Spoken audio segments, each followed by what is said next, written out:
Всем привет, дорогие друзья! Вы по-прежнему на канале «Мы в Испании».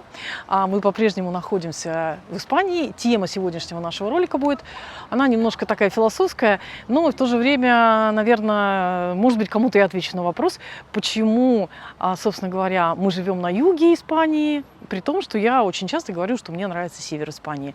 Вот немножко я объясню, наверное, может быть, для тех, кому интересно, кто сравнивает юг с севером, вернее, наверное, это некорректно сравнивать, да, то есть, почему, в принципе, наверное, это не очень такое приятное слово сравнивать в плане городов, в плане стран, местностей. Мы не будем сравнивать, мы не будем проводить какие-то параллели. Я просто скажу, почему мы живем в Испании, на юге Испании, при том, что я всегда говорю, что мне нравится север Испании. Это действительно так. Вот сейчас я немножко вам объясню.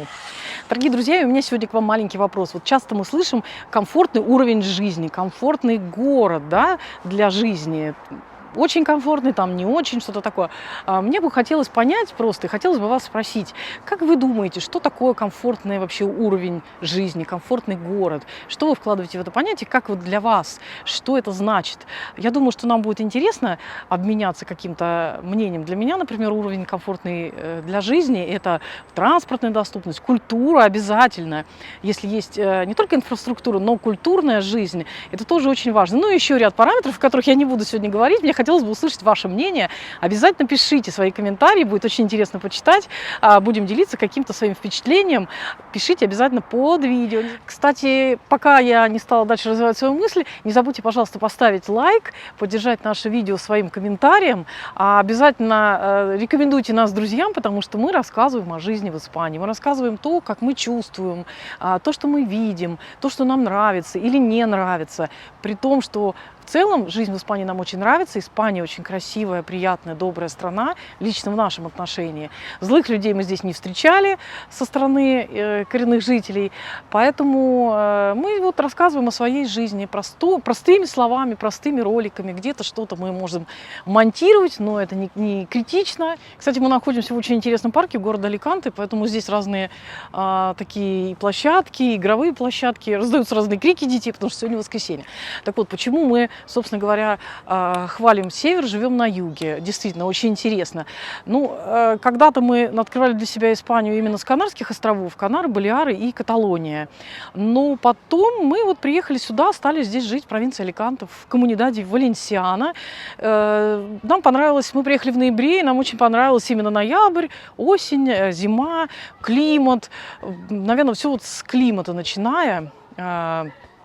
На севере мы, честно говоря, тогда еще не были и не представляли себе, как-то, знаете, вот когда ходили по выставкам недвижимости и так далее, когда туристические какие-то туры приобретали, нам как бы предлагали поехать в Бенидорм, Малага, Марбейя, вот такие направления. Мы слышали про Аликанте, про Торревьеху, кто-то где-то жил, кто-то был, и именно это было на слуху. Но про Овьедо, Хихон и север Испании, Вигу мы, в принципе, тогда ничего, наверное, не слышали. Для меня была вот континентальная Испания. Я представляла, что, в принципе, плюс-минус климат одинаковый в течение года, что там тоже такие же теплые дни, солнца много. Ну вот как-то так. То есть по климату, в общем-то, все мне казалось ровно на всей территории Испании. Кстати, сейчас у нас осень на побережье, и тоже достаточно так вот зелено, вы видите, тоже приятненько. Кстати, вот о природе, да, первое – это климат, наверное. Вообще в Испании он как-то подкупает, приятно так жить в тепле. Я уже объяснила, что мы как-то начинали смотреть вот с юга Испании, поэтому здесь стали жить и пропутешествовали на север. Север, конечно, мне очень понравился. Я не перестаю восхищаться его природой, океаном, зеленью, красотой.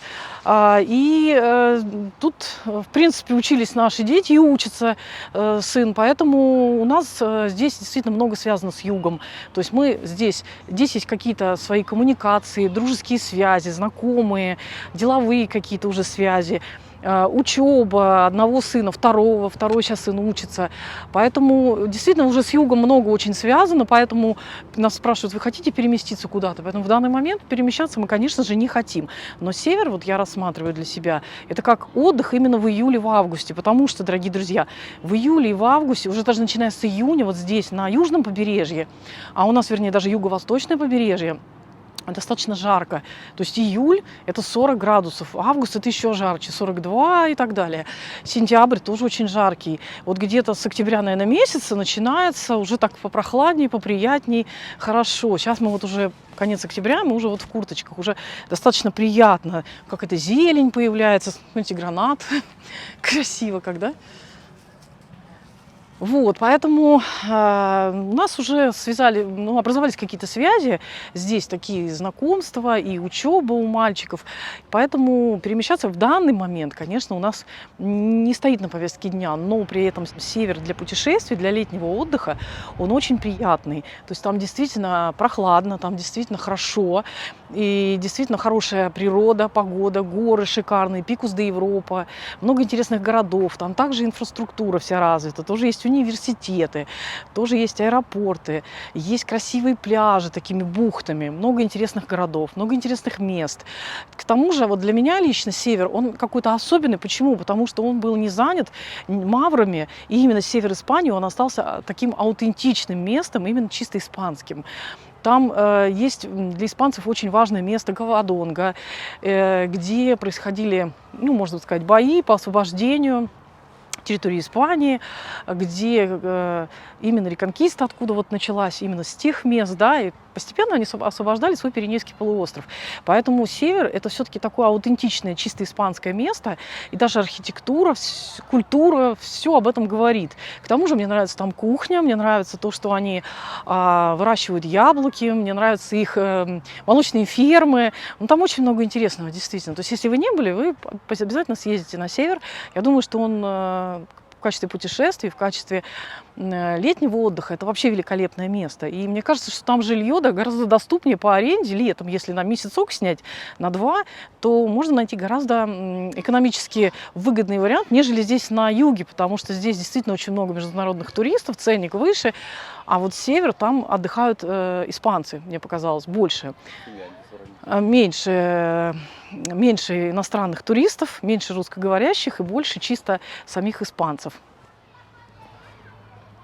Вот раньше я уже часто говорила, мне очень нравится Финляндия, к тому же еще мы очень много путешествовали в Финляндию. И когда в этом году мы приехали на север Испании, в Астурию, то есть мы увидели для себя как бы природа, как в Финляндии. При этом холодная вода, знаете, холодные какие-то ветра, они нас не пугают, потому что я родилась, например, в Ленинграде, и для нас, северных людей, которые приехали из Питера в свое время, да, несколько лет назад, для нас это вообще, в принципе, не страшно, потому что, во-первых, я хочу сказать, почему север многим нравится и привлекает, потому что люди хотят жить вне снега, минус 35, чтобы не было снег, все это мне уже, например, тоже надоело за многие годы жизни в Питере с рождения, вот, и хочется жить в других условиях, но многие просто люди не переносят жару, не переносят 42, у них бывают разные заболевания, давление, сердце и прочее, прочее, болит голова, и вот Испания предлагает еще северную часть. То есть север Испании, он достаточно мягкий климат. Это я сейчас говорю о привлекательности, да, почему я говорю, что мне нравится Испания, север Испании. Но вот я уже вам объяснила, почему мы живем на юге. Потому что с этого началось, именно с юга началось место нашего проживания в Испании. Здесь сложились у нас уже какие-то коммуникации, здесь учится наш сын в университете. Здесь наш старший сын тоже занимается своими делами и повышает свою квалификацию. Поэтому в данный момент мы вот находимся здесь. Сложились вот наши уже такие какие-то коммуникации. И на данный момент мы не собираемся переезжать, мы хотим просто путешествовать пока на север.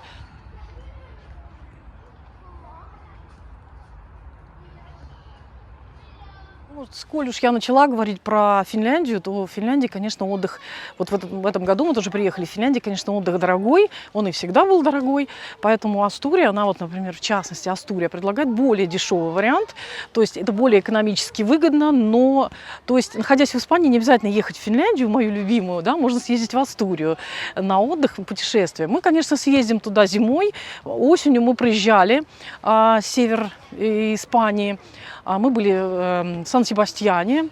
Очень, кстати, мне понравилось, очень хорошо. Я бы не сказала, когда люди говорят, что вот прям дожди, вот они проливные все, да, все дни. То есть, да, действительно, бывают дождливые дни, наверное, и месяцы, но, мне кажется, больше, чем в Питере, когда солнечные дни мы вообще считали просто по пальцам.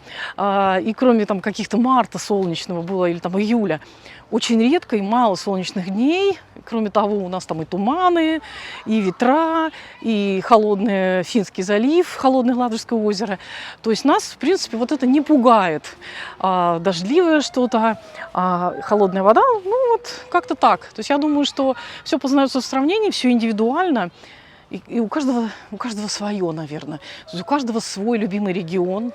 Мы все должны пробовать, мы должны смотреть, кому где что нравится. То есть вот мои такие мысли по этому поводу.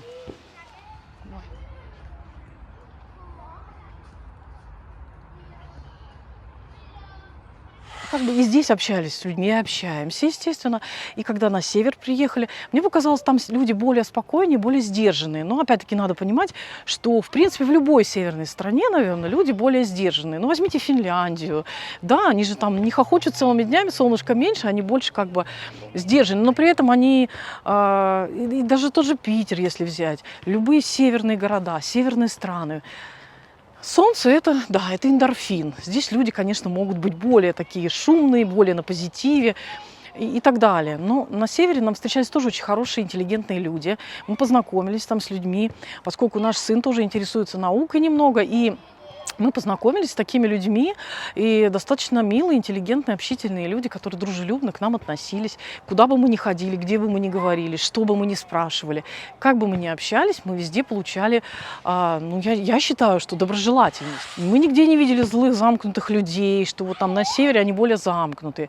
Они более сдержанные, они более интеллигентные, они более... Это не значит, что умнее или там где-то хуже, где-то лучше. Не, боже мой, я так даже не сравниваю никогда. Все люди индивидуальны, все люди – это целый мир, это целая планета, да, каждый человек. Вот. Но мне показалось, что там больше, конечно, они сдержанные, но при этом дружелюбие им тоже не занимать, то есть вежливость, и если вы что-то спрашиваете, что-то интересуетесь, все зависит от нас. Вот какой посыл мы несем, то есть если мы дружелюбны, если мы вежливы, если мы улыбаемся, если мы несем позитив, мы такой позитив получаем просто от человека, то есть извне, из мира. Просто говорите культурные слова, старайтесь учить их язык, улыбайтесь, говорите спасибо, пожалуйста.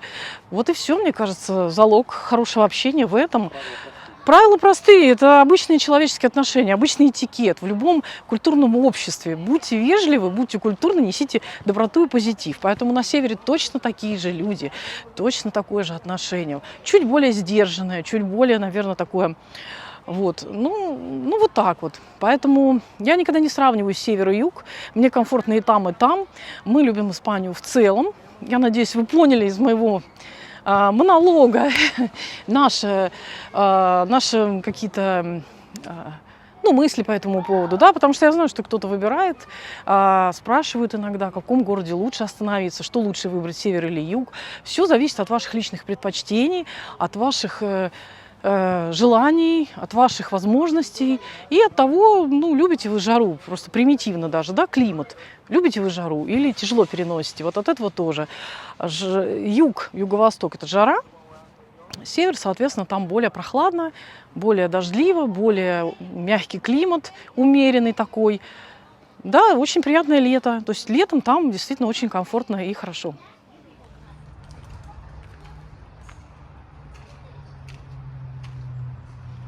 Надеюсь, вы все поняли, что мы просто начали жизнь свою в Испании именно с юга, и у нас очень много сложилось здесь пока, вот на данный момент времени, много разных коммуникаций и своих каких-то уже тут таких, скажем, корней нашей жизни, да, немножечко. Но север при этом меня очень привлекает, мне он близок как северному человеку, и он очень красивый, поэтому, возможно, пока мы будем туда ездить, конечно же, на отдых, ну а так в жизни все возможно, то есть, в принципе, Испания, она не такая большая, что там север и юг, можно за один день добраться до севера, вот, поэтому все возможно. Для тех, кто не бывал на севере, обязательно съездите, мы вам рекомендуем в летнее время, посмотрите города, которые там всем известны, Хихон, Овьедо. Какой? Луарка. Ну да, Луарка, Кудиеру, там много разных маленьких городков, но из крупных таких Овьедо и Хихон, то есть я считаю. Авилес еще третий город тоже, он менее крупный, но он тоже очень красивый, там домики, все. Не забывайте поддерживать нас лайками, комментариями, подписываться на канал, рекомендовать друзьям. Это помогает нам развивать наш канал. Ну и встретимся вновь с вами с обзорами новых городов на севере, на юге, в центре Испании и с особенностями жизни здесь. Все, дорогие друзья, всем удачи, добра, хорошего настроения. Nos vemos, hasta luego, hasta pronto, adiós amigos, чао-чао, пока-пока.